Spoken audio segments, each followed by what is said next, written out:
And what's happening, everybody? Welcome to a very special episode of Fantasy NBA Today. It's basically just a Vince Miracle roast, so we're going to welcome you in one person at a time. I am Dan. On this hoopball presentation, the man chuckling because he knows he's about to wear it is Vince Miracle. And the big dog himself, we pulled him out of his cavern, Aaron Bruski, on the morning episode. What's going on? I hate you people. Hate you people. We woke him up from his deep slumber. Vince, I said it before we went on air. You're looking quite nice today. You look like a basketball court a little bit. I thought you were going to say like a picnic table that turned gray, but that works too. I'll go with it. These guys are roasting me before the show starts, and it's probably because I'm the young guy on staff. But man, I can't wait for this show to start. I'm enjoying this heartily so far. So Twitter is dead right now, which also means that many of you probably are not getting the immediate word that we are running live. There's a couple of you that have found us so far.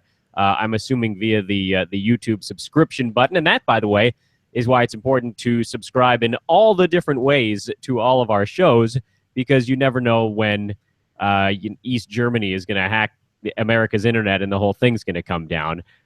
So Q&A may be a bit limited today. Just a warning, because it doesn't look like there are going to be a ton of Qs, which would make it tough to have a ton of As. That being said, I know you guys are all chuckling at me saying a ton of A's on air. We do have a plan, and that plan is draft prep. So we're going to be talking about pre-draft rituals. We're going to be talking about superstitions. We're going to be talking about habits. We're going to be talking about prep sheets. So we got a lot of things to cover, whether or not we get to the Q&A segment. So Vince, I know you talked about it a little bit last night with John Sill. So I'm actually going to turn it over to you first today to do a little rehash. What are some of the rituals and superstitions that get you through an NBA draft day? Fantasy side, of course. All right, well, let the making fun of me continue on this show after I give out this story, because draft day for me is over these next 3 days. They're very important for most people. It's these next 3 days, and that means it's Christmas time for me. So every draft that I get into, no matter the size of the league or how much is on it, I get excited, and I do this move I like to call the truffle shuffle. And I sit in this place, I get all shaky, I get all excited, and then I run around like it's Christmas time. I'm like, oh my God, it's draft day! And so I get so excited, and I'm a chunky guy, so I do the truffle shuffle, and I'm running around the house saying it's draft day, it's draft day. So that's my pre-draft ritual. I hope you guys enjoyed that. Bruski, thoughts on what you just heard from Vince? If you're man, here we go. I can't believe he's like the face of our organization. What went wrong with us? That's what You guys wanted someone honest with an amazingly good-looking face, even though it's a little round, and the knowledge of fantasy basketball. And it's okay to admit sometimes that his attire is on a calendar, and he was going to wear the shirt 2 weeks ago, but he lost it, but found it in the third week. So you're welcome. So congratulations, Vince, on locating your lucky, what did you call it, picnic table shirt? Draft day. Do you have a draft today, Vince? Are you getting ready for one today? I do. I have, I believe, 2 of them today, and one that's ongoing with you two in it in the Hoop Ball League. But, yeah, I have an auction draft tonight, and I think I have another one tonight, too, which is a 8-cat. We're keeping you busy, aren't we? Bruski, what happened? We had our staff draft get rolled back a few minutes ago. I thought Anthony Davis fell to me at the 12th pick. I was doing Vince's truffle shuffle over here. Yeah, I'm not good at stuff, so I screwed it up twice. Not once, but twice. No, I think I'm doing a fine job of being the commissioner in this league, so I'll just leave it at that. Yeah, it's adequate so far, I think, is where we sit. Bruski, you've been doing this thing for a long time. Do you have superstitions? Do you have pre-draft rituals, or is it just like you wake up, you rub the sleep out of your eyes, and then you just beat the heck out of everybody? Except me, of course. Yeah, it's... Bam! Shots fired! Bam! I need to know what he's got this morning. No, Yeah, no, nice. Good one, I Dan. get really superstitious. Like I used to play baseball, so that's a pretty superstitious sport. I don't do anything differently. That's like my superstition. Like I stay in a routine. Generally, as we get closer to the big money drafts, it gets later and later at night that I'm up. So I kind of wake up. I get something to eat that I wouldn't normally eat. Like this morning I had McDonald's. Later on, I'll order some pizza. I will smoke a couple cigarettes. I will. That doesn't sound like a low carb diet over there. 3 to 4 beers during the draft. You definitely don't want to have too much, but you work. I know, right? No, it's 3 hours or probably 3 months of work to get to this point. You get to this. It's especially tough. The draft tonight is an auction draft with the best players that I think are out there in the nation.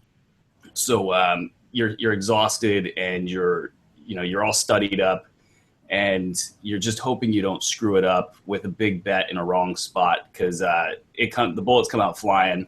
The top 5 picks are on the board within like the first 10 nominations, and from there it's all downhill. Do you have and I'm assuming the answer to this is yes, but I guess it's worth going through a little bit. With so many different types of leagues nowadays, Aaron, it seems like draft prep for, say, an auction draft versus a standard snake draft, and then you got head-to-head and roto drafts. It seems like there's sort of and I don't even want to call it nuanced. It seems like it's pretty different prep for each type of league now.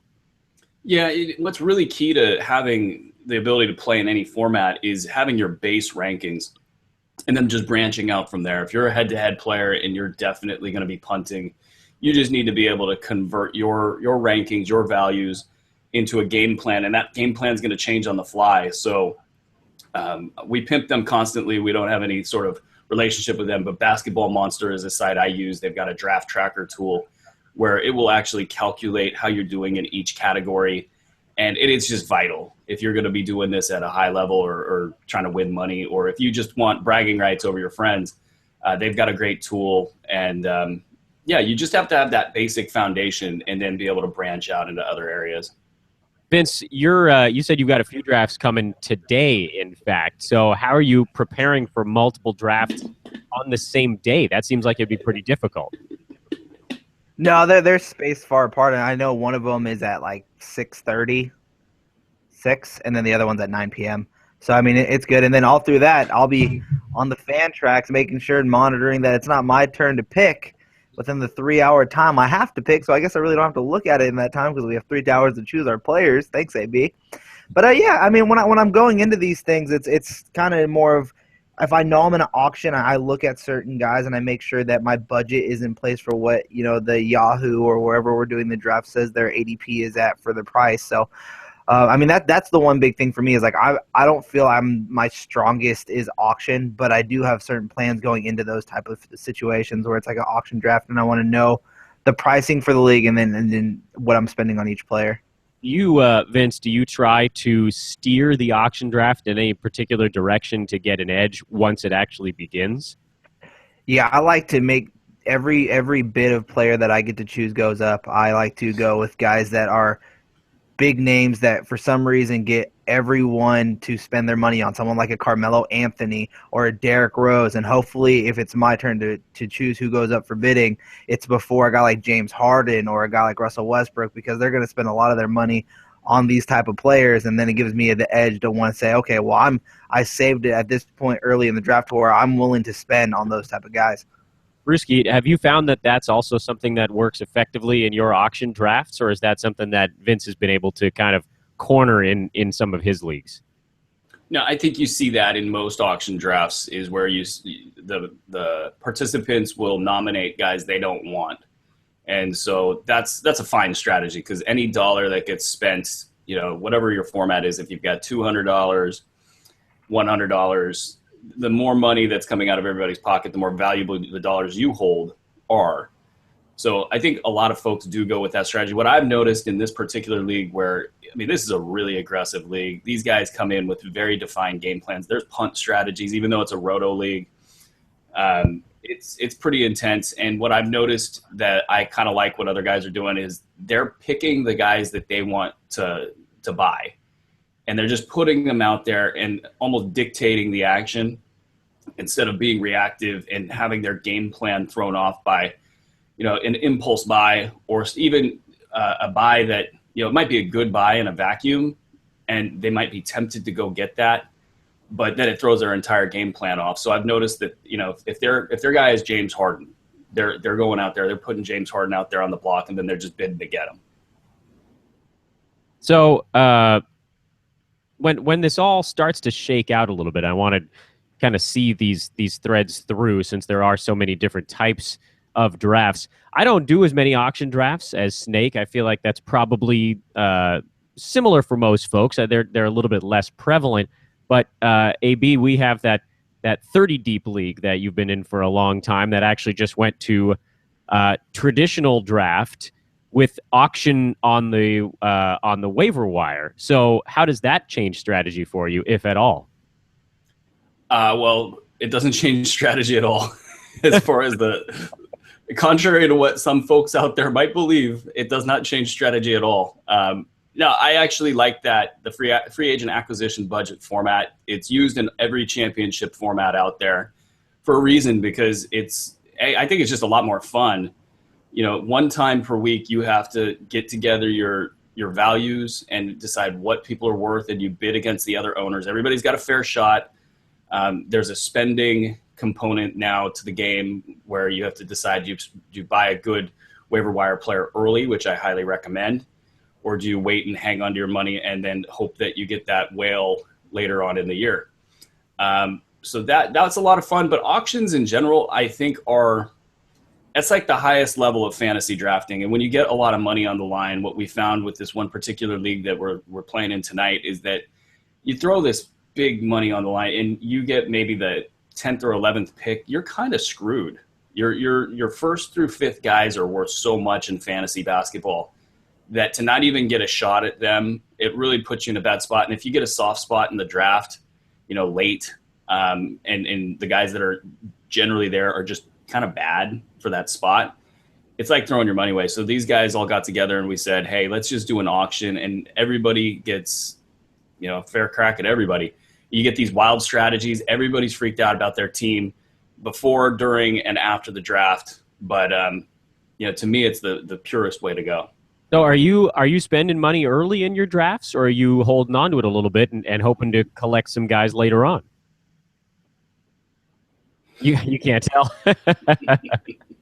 Yeah, that's probably a bad question. He's got this thing. Ask me tomorrow. I already give my list out to my competitors, and it's ridiculous that I do that, but hey, I'm a man of the people. That's right. He's a man of the. Vince, we'll go to you with push that button. Push that button, Dan. Push that button. I don't even have the soundboard booted up right now, Vince. So I need you to answer the question no. while I'm cracking this thing open.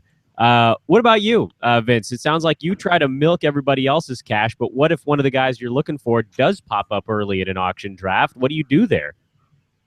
I mean, I spend to get the player that I want. I'll just say that. I know that there's a couple people that are in the league that I'm in that are currently just became subscribers as of 2 days ago. And first off, they say, Dan, you have a really cool voice. They wanted me to tell you that. And shout out to my cousin Kyle, who said he's a big fan of the show, and Hoopball, and Aaron. He says he's been following you for the last 3 years. So shout out to you on that one as well. So don't get dressed in front of an open window, Bruski.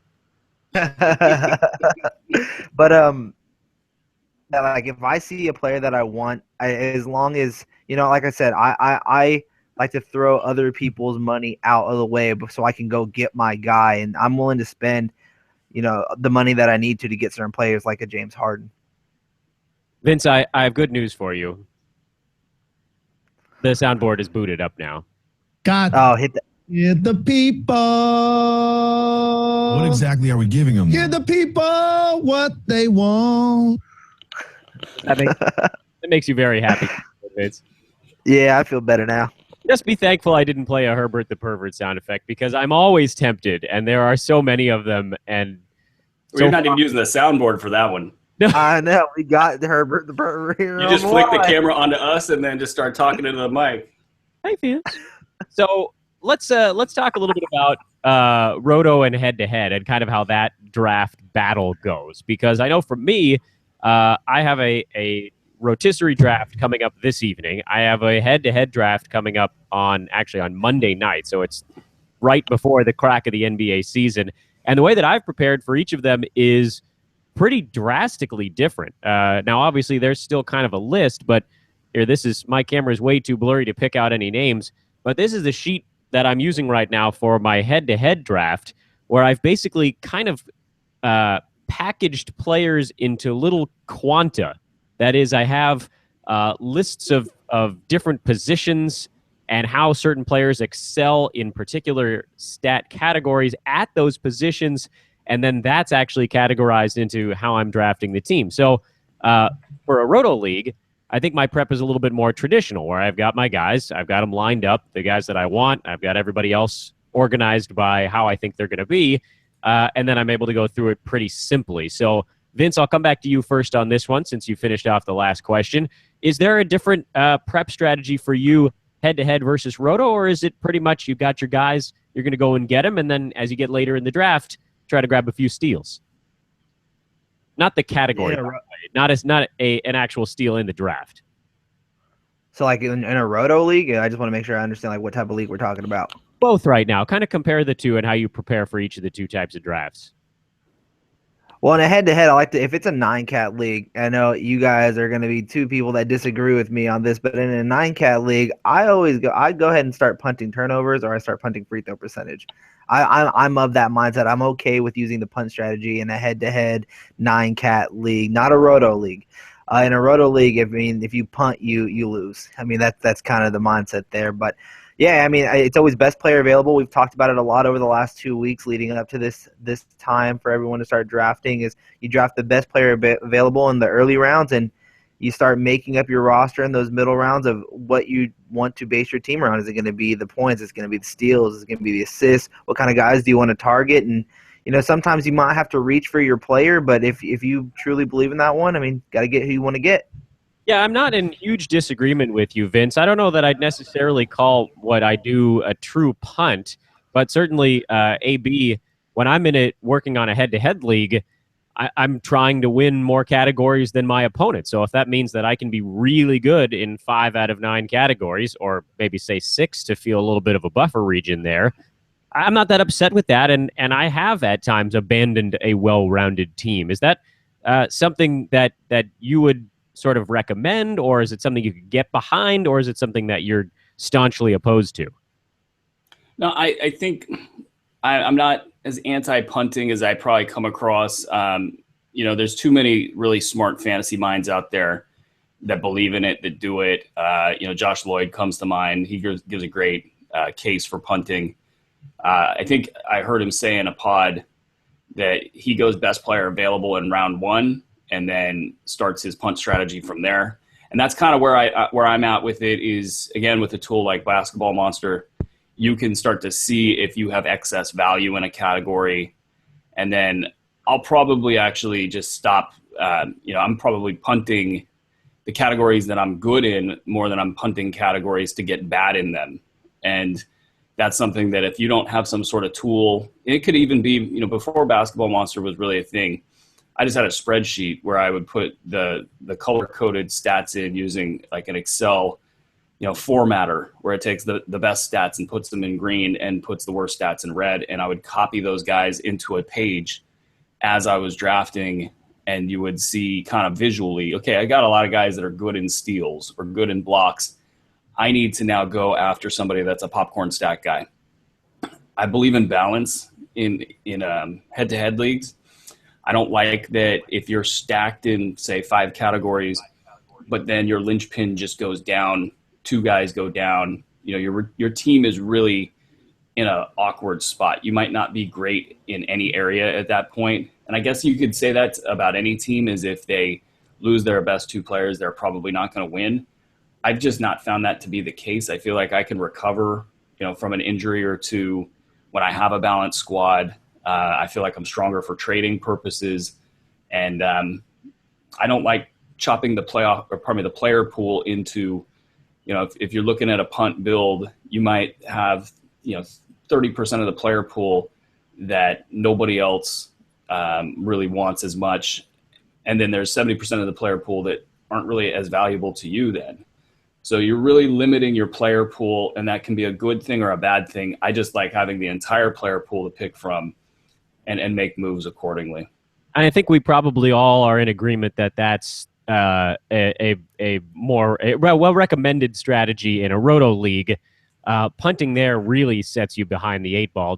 Bruski, does it not? I mean, if you're going for balance in head-to-head, I assume you're doing likewise in Roto. Oh, absolutely, yeah. And in that league that'll go tonight, there have been some successful punt builds, and they are. I don't think one has. I have to maybe go back through the archives and see who won and when. But I think maybe one punt build won, and it might have not been exactly due to the punt build. It might have been due to drafting every great player that you could have drafted. But I had to check that out. And but none of them have ever. It's never been. You've seen them finish in second or third every single time, and they do things like punt assists, punt field goal percentage, and they're really cool strategies. I just have yet to see it actually pan out. And last year, I think whoever's chasing me in second or third had that build, and I just knew from about 6 weeks to go, I was like, this guy is not going to catch me because he is maxed out everywhere he can be, but he's got that one, and that one is not going away. Yeah. And so I just cruised into first place without any sort of fanfare. Yeah, you sort of limit your ability to hit that high number. You having a 1, and people don't think about this when they're taking averages of things. Having a 1 or a 0 in an average is a big time anchor on it. So, and you can kind of think about scoring that way in a Roto league where, you might have a couple of 12s or 10s or whatever number of teams you've got in your league. But when that 1 creeps in there, man, it really brings the total down. So like what you're saying, Aaron, is if that guy was even able to get a 3 or a 4 in the category that he had basically punted, he could have scared you a little bit. But as it was, you knew his limitations. You could see the averages he was putting together, and there was sort of no fear, and you could focus on your other leagues. Yeah, 2 points on that. One being in the free agent acquisition budget format, me having such a commanding lead, it does weird stuff. Like, how if you're in any sport, if you're playing, you're ahead, you can start to be more aggressive on certain things because you've got a cushion. Likewise, if you're behind, you start to take chances and they're lower percentage plays, and everything really starts to snowball. Another reason why you don't want to stack your bench with too many injured players is you start playing too many 3-game weeks versus 4-game weeks in your lineup, and you just, over time, that starts to work against you. One thing I wanted to address, again, Josh Lloyd, he has a great show, Red Rock Fantasy Basketball Podcast, and in it, he really goes off on rankings. And this gets at the core of what you're talking about here in a punt build versus a Roto league versus a head-to-head league. And your original question from the beginning is, what do you do to go into drafts and be flexible with all this stuff? And that's where you have to have your base rankings. So I think Josh isn't so much saying that rankings are shit, even though he says that. It's, I think, going into a draft beholden to a piece of paper. You have to be flexible out there, and you have to really account for excess value just as much as you're trying to punt. So if you go in and you punt, you got to go into it with eyes wide open, and it's really an aggressive strategy, and there's a little bit of luck built in. And I think what punters are basically saying is, over the long run, I'll win more than I lose on that particular gamble.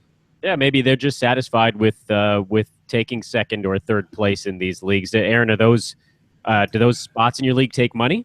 Yes, and absolutely. This is something where if you're looking at it in the aggregate and you're trying to be a fantasy entry fee grinder or whatever, if you're going to try to find every fantasy league out there and like, I'm going to play 500 fantasy leagues and I'm going to win $1 million, you might try a punting strategy and go for those seconds and thirds and just try to rack up a lot of small wins.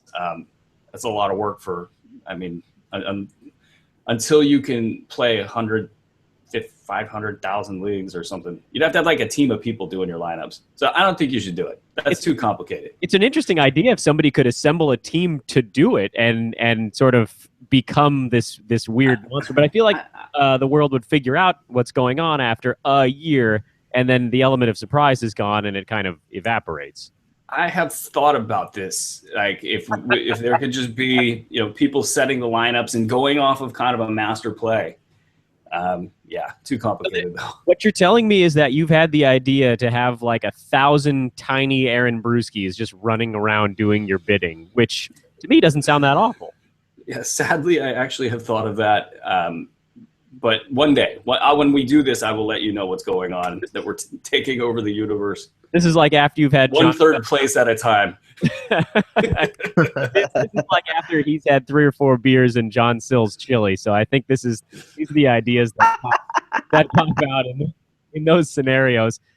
Vince, I don't want to feel like I'm acing you out here a little bit, but I wanted to sort of dig into the brain of Bruski there for a minute and get to the bottom of these punt strategies.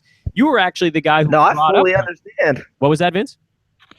So no, I fully understand. AB, he's the creator, FSWA award winner in 2015. God, listen to him. He's the man. He's pissed. You can tell he's pissed. Oh, I'm so angry. I'm so furious right now. But I do want to thank everyone. I mean, we have a ton of questions going on in the live chat. Even though Twitter's down, people are finding us, and there are a lot of people joining us here on the show. So shout out to all you guys. I do see your questions, and if we have time, we'll answer them here on the show. That's pretty amazing. Hopefully people are enjoying the 3-person format. So far, I think it's hanging tough. We haven't run into too many internet issues, which was one of my biggest fears, and we haven't yelled over one another yet, but I feel like that's really just a matter of time. So to those of you in the live chat, thanks so much for posting all these questions. We're going to try to get to as many of them as we can in the second half of the show. I just want to make sure that we kind of put a nice little bow on the draft prep discussion, because right now we've covered a lot of kind of deep theory stuff, which is great, but I want to make it a little more concise. So Vince, in terms of draft prep, if you had to put it into maybe like a 30-second, and this is difficult because there's so much that goes into it, but a 30-second chunk of advice for people who have their fantasy draft over the next couple of days, your biggest key thing to keep in mind. Biggest key thing to keep in mind. They use Basketball Monster, ball.com, and don't be afraid to take the player that you want in the middle rounds. Bruski, big picture stuff that people need to keep in mind as they get ready for that draft tonight. The one thing that you just want to make sure the Hoopball listeners either do or don't do. You're going to want, if you use technology, to test the technology. You want to run those checks 20 minutes in advance of your draft. You also want to pretend like that's going to break no matter what. And you're going to want to have your paper backups ready. And at the end of the day, if you are going off one list, at least you're prepared for that. And I had that happen actually last year when I won. My Excel spreadsheet, which is, yep, exactly, just pen and paper, be ready to go. My Excel spreadsheet, right before this particular draft, it broke and just data started flying everywhere. And it was happening as the draft was going. I'm missing out on bids, freaking the hell out. And eventually I just took an old piece of paper, an old copy of my list, and I rolled with it. And you just have to be ready because the punches will be thrown, and you almost have to prepare for one crazy thing happening during your draft. And I guess my one piece of advice is something that I've talked about an awful lot on Fantasy NBA Today, and it stems from my background working with RJ Bell over at Pregame, and that is understanding the dichotomy of value versus ability. And that is in an NBA draft, a fantasy draft at least, you're not drafting a guy based necessarily on where you think he'll finish. You're drafting him based on the combination of where you think he'll finish and where you think he will go in your draft. So, again, that's something that Vince and I have talked about with relation to punting. It's something that I've hammered on quite a bit when people ask about why a certain guy is going in a particular round, and people are reaching for guys based on their ceiling. So think about those things when you go into a draft. Think about how long you could wait to take your guy, because everybody's got that dude that they don't want to miss. And don't blow a pick earlier than you have to on a guy that will fall to you 1 or 2 rounds later. And you all know your leagues better than we do, so take that into account. And if you get nervous and you take your guy, that's okay too. Let's move on to a couple of questions from the live chat. Again, we're at a little past the halfway mark, so I think we'll be able to hit most of them. Vince, you've been keeping an eye on the thread. I've been dancing around over here trying to make sure that I was able to pick your guys' brains. So where do you want to start here?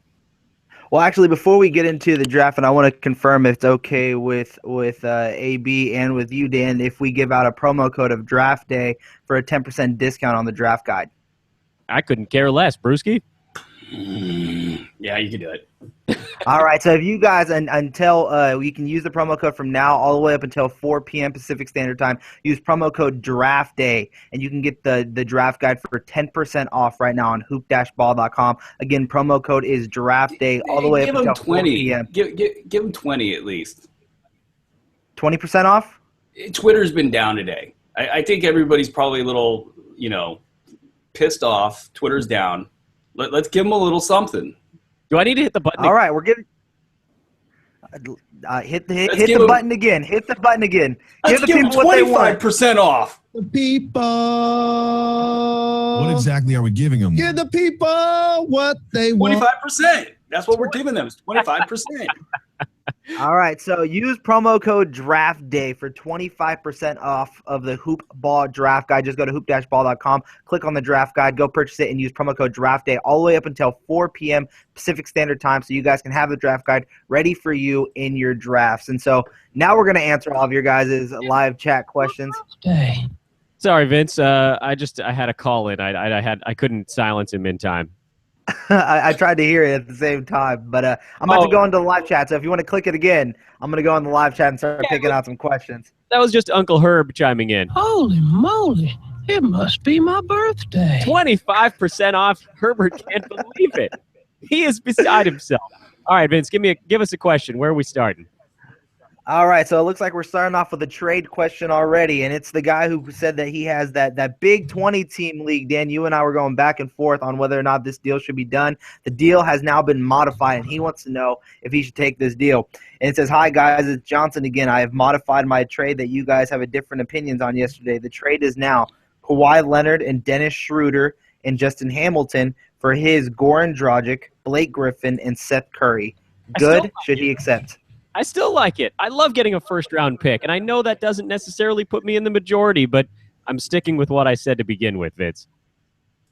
Deal. I think that's a good deal. I think you took out I can't remember. I believe he had Gorgie Dang or something else in that deal with it. It was Darren Collison. So he got to keep Darren Collison, got rid of Dragic, and now he's trading away Dragic and Griffin and Seth Curry for Kawhi Leonard, a first-round pick, and Dennis Schroeder. So yeah, I say that's a good deal. What about you, AB? I was setting up the 25% discount. Oh, okay. In the moments of great television history, I'm going to have to ask you to tell me what happened. Would you accept this deal? I'm not even going to tell you the question. I'm just going to say, would you accept this deal? Okay. Would you trade your Goran Dragic and Seth Curry for Kawhi Leonard, Dennis Schroeder, and Justin Hamilton in a 20-deep league? You glitched out for just a minute. Blake Griffin was also that third name on the first half of that, Aaron. So am I right in saying Kawhi is the best player in that deal? Yes, by a mile. Yes. Yeah. You're going to take the Kawhi side. I mean, it's hard to keep up. I probably should have been writing that down. But, Seth Curry, that's not going to matter. Even in a 20-team league, just exclude that. And what was the other two on that side? It was Blake Griffin and Seth Curry for Kawhi Leonard, Dennis Schroeder, and Justin Hamilton. And Blake. And then the other side was Kawhi and who? Schroeder and Justin Hamilton. Yeah. You're going to get two top 30, top 40 guys on the Blake side, and Kawhi is a top 10 at worst. And yeah, there's a little injury risk there, but not enough to calculate in this trade. That gap between the two players, the two top 40 players and Kawhi, I don't think those two players will make up the gap. And then Justin Hamilton's actually a pretty good asset. So I don't think you're worried about that. Dennis Schroeder, is this an 8 or a 9-cat league? Not that it matters. I believe it's a 9-cat league. Yeah, Schroeder's going to be a 3+ turnover guy. So you're just going to have to live with that. But if you're punting turnovers or even in general, you take the Kawhi side of that trade. Yeah, see, so Vince, I know this version got you to come around on it, but I always, if I can get a first-round pick without giving up anything higher than like a fourth-round guy, I'm pretty much always on board with it. All right, so we move on to the next question here. It's from Roderick. It says a 12-team 9-cat head-to-head league. I'm light on assists. Should I drop Buddy Hield or someone else for Delly, or should I reinforce the bigs and pick up Al Jefferson to cut off Turner, JMG, or Willie Cauley-Stein? Holy moly, I lost track of that one. JMG. I'm guessing that's Jermichael Green. Oh, yes. That gentleman. The part of the question that got me at the beginning was Buddy Hield or Matthew Dellavedova, and I think that's interesting for the listeners because Matthew Dellavedova is now really a 33-minute guy. I could see him playing anywhere between 33 and even 36 minutes. Now, Delly hasn't exactly been durable. He plays a physical style, so he's going to get, subject to more bumps and bruises. So maybe his games played is something in the 75 range, something like that, or where you might want to project that. He is going to get those assists, and he's going to have a steady top 120 value. His turnovers won't be bad because you're going to have Giannis there handling the ball a lot. I'm actually just about to run the update to the Bruski 150. I'm kind of interested to see if Giannis was able to make up any ground there because now they basically stripped the team of any sort of point guards. Malcolm Brogdon is going to be the backup point guard, and I think that's a pretty good fit. They're going to bring in Tony Snell. I mean, talk about somebody that's not going to touch the ball a lot. So it's going to be all Giannis all the time. And my low ranking there was more of a reflection of his stat set than any sort of lack of excitement about him as a player. But back to that trade, I really like Buddy Hield. I'm so happy that he's coming off the bench because people are writing headlines like Vince that are saying that this is like a demotion, that Etuan Moore beat him out for the starting job, and he did. But I like Buddy Hield to drop in drafts. I think he's going to be available whenever you want him in a standard league draft. His percentages are CJ McCollum-esque, and he did it at a high rate in college. So I think he's the kind of guy that can keep the efficiencies in the right place. And even if he's just moderately good in the steals department, I think that he can be like a CJ McCollum type player. That team is going to be filled with injury risks. They want to run. I think they're going to need his offense. I mean, to get him in the late rounds is going to be solid. But if you're sitting here telling me today that you have an imbalance in assists and you need to address it, I think Dellavedova can actually fulfill that. And Buddy Hield, for as much as I'm high on him, I think the reasonable projection on him is in that similar top 100 range.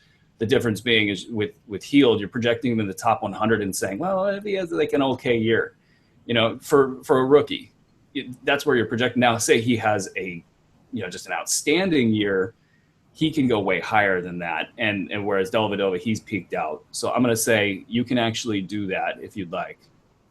Vince, it looks like you would go all Grandmaster Flash over there and tell Bruski to stop pushing you because you're close to the edge. No, because the only reason why the headline said that when I was doing the blurbs is because Alvin Gentry literally said Etuan Moore beat Buddy Hield for the starting job. So that's what I wrote in the headline. It's not like I said it was a demotion for Buddy Hield, number one. But I got to ask a follow-up question to Aaron. So are you telling the listeners here that you would drop Buddy Hield for Matthew Dellavedova if they need assists? No. Well, if in his case he needs assists for whatever reason, yeah, I'm not in a vacuum doing that ever. But if you need the assist for whatever reason, it's that desperate. Maybe it's your fifth category. You're punting, 4 categories, and assist isn't one of those that you intended to punt, but you just at the end of the draft came up light in that area. Assists and points are things that go very early in drafts. So you're going to have to, think about that when you're building your teams. And a lot of people don't. So I can see why you'd get stuck in that spot. And I let you override me on the blurb. I told you I didn't think it was, anything having to do with this guy is better than this guy or anything like that. I thought Alvin Gentry just kind of just said that, which is the funny thing about stuff. in the fantasy world is in the reporting world, these guys go out, they do their media, and they say this stuff. And a lot of times it's just throwaway statements, just completely like, get out of my face. It's a long day. I don't even want to talk about this. I'm just going to say something right now to get you out of my face. This is who. And then it goes out to the fantasy blurbs, and it's treated as gospel. And so I just have this really skeptical eye towards just about anything. And it all depends on the reporter and how what their reporting style is. So that was my take. And then I just, Vince just said, well, I'm going to do it anyway. he's getting a little big for his britches, but it was on October. Yeah. Well, Anyways. Vince, now not unlike Dustin Diamond, selling meth on the streets and stabbing people. Our episode of Wait, what was that? Was that like a line from a movie, or is that a commenter comment, or did we just go really dark there for a second? Well, it's just like a hoop ball. Where are they now? I figure this is going to be the day that like back the to E! True Hollywood story, hoop ball exactly. before the drugs. Vince Truffle shuffled his way down the drain. So I want to remind everybody, by the way, once again, we're probably not going to be able to get to every question in the chat room today because, indeed, it was sort of a half and half show. But also, there are a lot of you there, so please click that subscribe button. Give us a thumbs up if you like what you're seeing, particularly on a day like today where Twitter was, I think it was a hack of some kind, if I'm reading the news correctly, was down. So many of you still finding us, and I'm guessing a lot of you were able to do so because of the YouTube subscribe button. It's right under the video. You see that little hoop ball name under the title. Click that button. That way you can get an alert when we have these shows, if indeed the rest of the internet is broken, but we're still able to go live. So, Vince, where are we going next? Wait. Isn't it weird, though, when Twitter goes down, how freaked out it feels? It feels kind of nice. Yeah, I just feel out of the loop. I feel out of the loop. Yeah, it's weird. And I've never been like a big, you got to subscribe to YouTube or you got to subscribe to, what is it, Instagram or Snapchat? Is that what it is, Vince? At VM Center on Snapchat. With Snapchat? Okay. You got to look at your wardrobe. All these different things, like I personally don't subscribe to them, but if you're a YouTube subscriber, you are winning today. You are absolutely cleaning up because nobody else is getting this stuff right now. No. So You're welcome. You're welcome. You're welcome, America. There'd be a lot of people. I think we'd have a lot of people watching this show if Twitter was actually active, because the fact that there's still this many and it's just from people subscribing on YouTube, that's a nice sign. The hoop ball brand, Aaron, it is growing. Well, I also posted it a lot on Facebook, so just so you guys know. Facebook. So, all right. So everybody that's listening today is 50 years or older, right? Okay, so we move on to the next question here. Yeah, so Dave says that he's actually about to be doing his Dynasty auction draft tonight and wanted to let us know that he's in his 21st year in that Dynasty auction draft. Wow, that's a dedicated league. I like that. Next question comes from Nicholas. It says, hey, guys, I was the 16-team 9-cat 3-keeper league. That was the mouthful league, Dan. It says, I'm considering the following trade: my Oladipo and Mozgov for Bogut and Crowder. Saying veto that. I say no. I got to keep Oladipo. That's an easy no. That's an easy reject, in my opinion. Any of you guys have thoughts on that? I'm with you, Vince. Yeah, I think Oladipo in a 9-cat league, especially when he's playing next to Russell Westbrook, he's going to have that C.J. McCollum effect where everybody gives Westbrook the attention and he's just going to operate on an island. His turnovers are going to stay down because Russell handles the ball so much. He's going to be a top 40 guy. Jay is one of our guys here. It's getting really tight in Boston. When a guy like R.J. Hunter, who deserves rotation minutes in the NBA, is struggling to see the floor.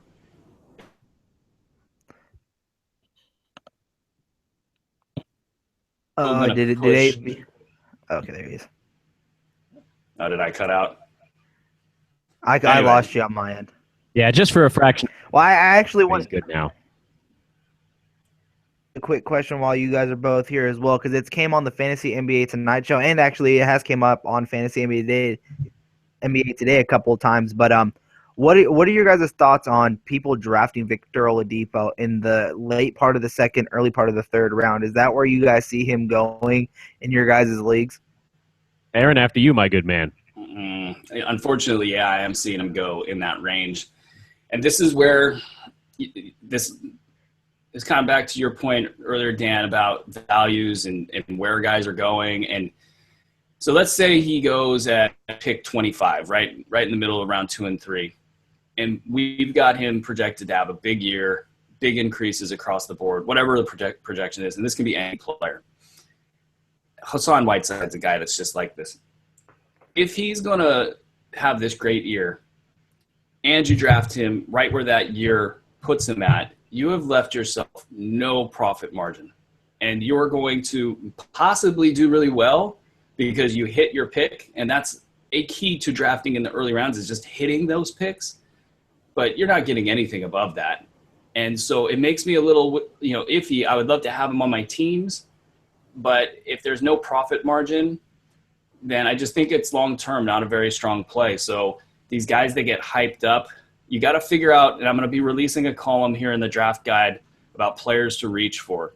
And these are the guys that are worth it, more or less. And that's what you really have to figure out, because, I mean, when the hype machine starts cranking on guys like Jimmy Butler last year, Rudy Gobert last year, there was no profit margin. It was really uncomfortable drafting those guys because you're like, you know what, they're maxed out, and one little slip, and all of a sudden your pick goes to shreds.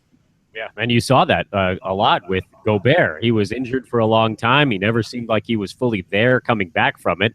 And so a lot of people, myself included in one of my leagues, had Rudy Gobert going very early, and he disappointed in a big way. And even if he had put together a great season, Aaron, this is what you're saying, that's the spot where he would have ended up.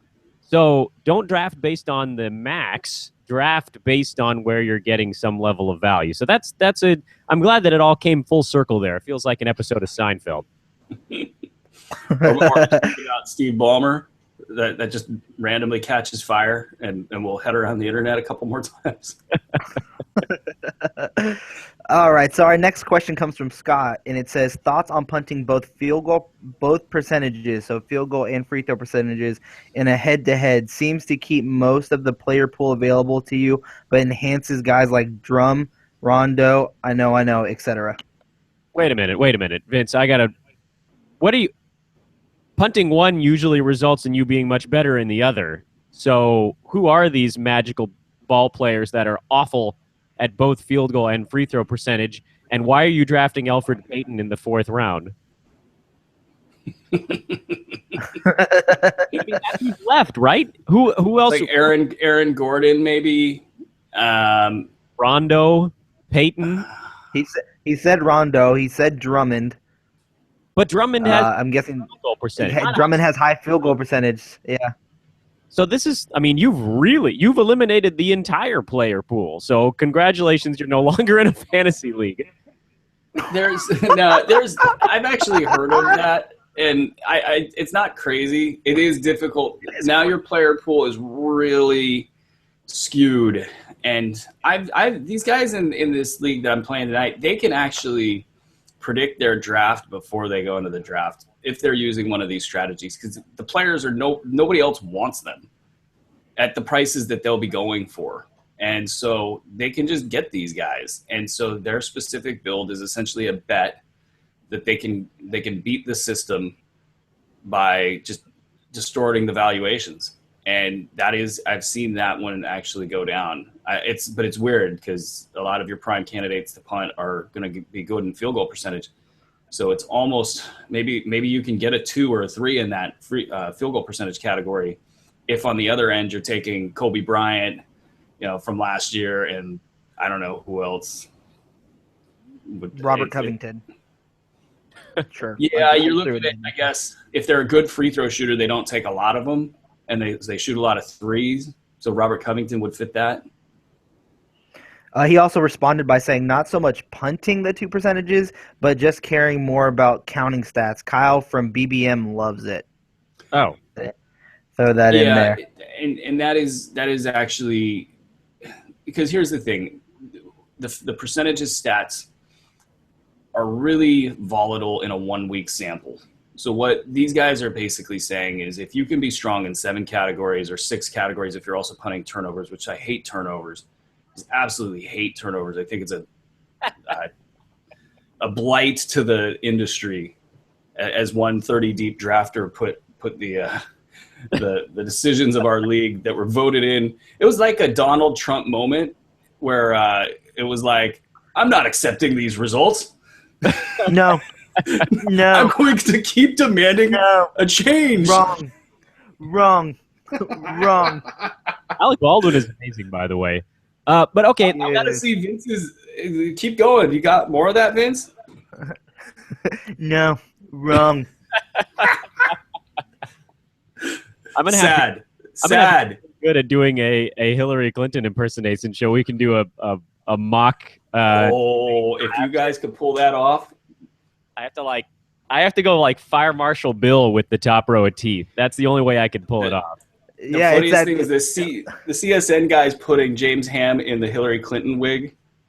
I wish I had that for the screen. That was one of the funniest things ever. We put you in a Hillary Clinton wig, and we'll have Vince be Donald Trump. I'm game.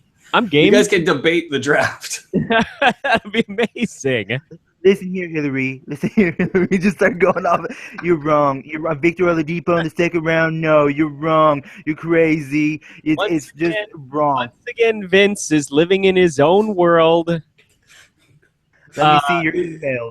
I think that this question got a little bit less crazy because if you're not actually trying to punt both of those categories, then yeah, you could put together a head-to-head team and just have kind of a every once in a while you win one of the two type of situation. So if you're really good in 7 and you've got like say a 20 to 30% chance of winning either field goal percent or free throw percent on any given week, then you got yourself like a 7.6 or something like that. So you just hope that you get one of those two. Maybe one week the stars will align and your awful free throw shooters will never get to the foul line and you'll win both. But yeah, I'm okay with that strategy. In fact, the team that I built in a head-to-head league last year was kind of built on that premise. Although I did actually, the way that I drafted, I ended up with a lot of really good free throw shooters just kind of by accident. And so that became a category that I could win most weeks. And field goal percent, I ended up much worse. So that's not crazy if you're not really focusing on those two categories and then just sort of see how they end up at the end of the draft. But heaven forbid you try to punt both of them, you really will be left with about 6 guys that fit what you're trying to do on your team. Vince, I think we're like, sorry, AB, go ahead. I was just gonna say, I think it's you look at this. Say you are a 30%, you have a 30% likelihood of winning those categories. It's not very good. It's 7 times your opponents win, 3 times you win. So you're going to go 14-6 in a category over 20 weeks, say, before playoffs start. And then you'll do that for those 2 categories. And how your analysis will come down to if the categories get totaled up throughout the course of the season versus each week is worth 1 win. And so you might not have to worry about that deficiency in those categories if you just get 1 win for that week. So I think there's value there. It's just you've got to really look at the risk and just be comfortable with that risk because a 30% chance, while it seems good on the surface, 14-6 is a massive loss, for your team in the long run times 2. And though I understand why in a small sample size you don't care, you might actually win those categories 30% of the time. It's just over the long haul, if you're playing the long game, you better be getting that value somewhere else. Yeah, you better be really, really good in the other 5 or 6 categories that you're shooting for. Vince, I think we're at 11:58 on my non-existent watch right here. So let's do one last question, and then we'll wrap this bad boy up. All right, one last question. And while we're here answering that last question, I want to remind everyone to hit that thumbs up button on this video so that we know that you guys like this video. And if you haven't done so already, hit subscribe to our YouTube channel. We also have an iTunes channel if you were unable to listen to us live today. Go subscribe to us on iTunes at Cause and Brew Show on iTunes. Subscribe there and also leave us a rating. So there's a little bit of questions in here. I have to choose just one. Miguel loved your Trump impersonation, Vince. Love the Trump impersonation. I'm trying to find a good one to go to.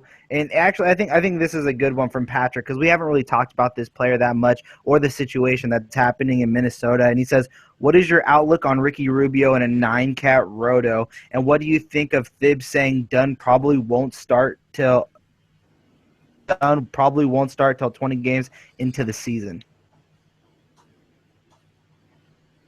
I guess I'll go. I think that this was covered by Josh Lloyd very well in his cast the other day, and I share his opinion that Thibs is saying things really. I mean, he's not unique in that coaches, will say something to keep, players, agents, other teams kind of off balance. And in reality, like, it's funny, like Chris Dunn, Trey Lyles, I don't know who else, all these big names from Summer League, everybody gets hyped up, their values get overinflated.